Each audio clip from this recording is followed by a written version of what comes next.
I've come to Lambeth now for the third time, first in 1978, then in 1988, and now in 2008. So each time I came, I had a certain apprehension about it, a certain nervousness, and that was true here as well. But my first time coming, when I was pretty young, 44 years old, I was really scared to death. I was coming from Minnesota. And each time I find that there's a certain energy that you get when you come in that you pick up with the other bishops, and I think we feel that in Los Angeles very much, that we picked up some energy here, that we're excited about being here, that we feel very positive about being here.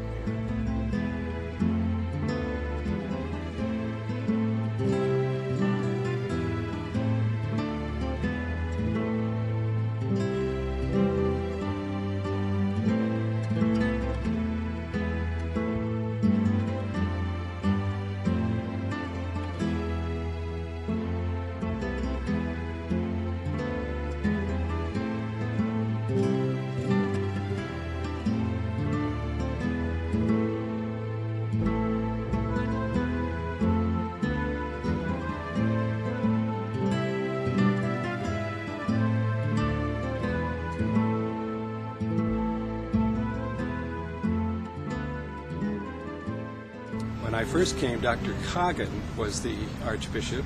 He was very quiet, very English, very polite. The second one was with Runcie, Archbishop Runcie. It was anything but dull.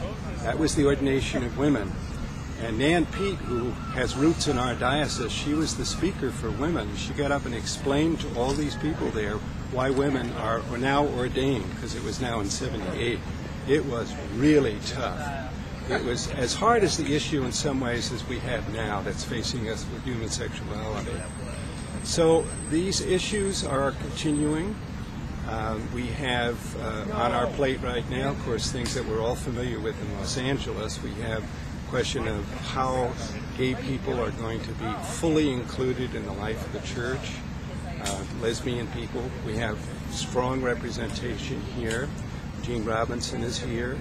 And we're having dialogues with all kinds of people. At the same time, when we were in our small groups, our Bible study groups, I'm with 8 other bishops, and they're from places like New Zealand, Africa, England, another place in Canada, and so on. So that it's a mixture, it's a real mixture, and our leader is from Jamaica. So we have a time to be together each day, and in those groups we're able to get a lot deeper. We're able to hear our hearts, we're able to share stories, and since I'm a storyteller by and large myself, I love to hear the stories of different cultures and different backgrounds. And what's happened to indigenous people, for instance, in New Zealand with the Maori culture, what's happened to people in Africa because of colonialism, and now what they feel, some of them feel a lot of tension with the American church because we are seeming to push an issue on their doorstep that they don't really want to have because they have problems with Islam, they have other pressures of culture, and so there are different ways to respond, and this is what I'd like to leave with you. There are kind of 2 levels to the house. It's not a divided house, but it's got separate sections to it. One house, but separate sections. And one section is talking about all kinds of issues on the surface that we know about, the so-called structures of unity of the church, like the Archbishop of Canterbury, the Lambeth Conference, the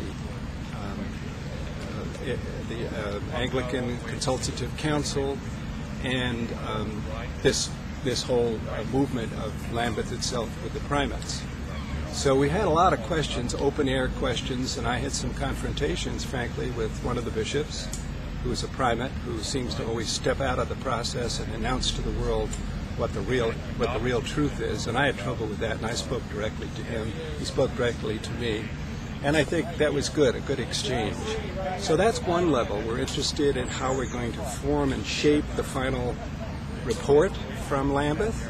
We're concerned about that. What is it going to really say to the American church, to the churches in Africa, the Nigerian church who's not really here? And what's going to happen from that? That's one level. The second level is there's almost widespread very deep feeling that the primary thing we're doing here is developing relationships with each other.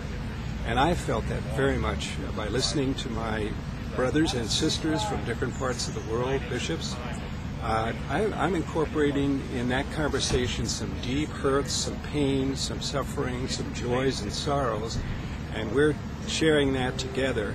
And there's a feeling in my groups that I'm involved in that somehow we're going to walk forward in staying in relationship together. So there's this sense that we're in a battle on one level, we're at each other's throats to some extent, although it's not very visible, but it's real. And then underneath that, there's this tremendous other floor of the house, the separated house, of a whole movement of people who want to leave here saying, even though we don't agree with the American church, we don't agree what's going on in Nigeria, wherever we want to walk together and keep together. And that seems to be a very strong African point of view, for example. And that's something I celebrate. So I think I celebrate that with John Bruno and with Sergio Carranza and also with Chet Tolliver, something we learned here we're excited about. So we're very positive right now. But you know what? There are a few more days to go. We'll see what happens. I'm glad I'm here.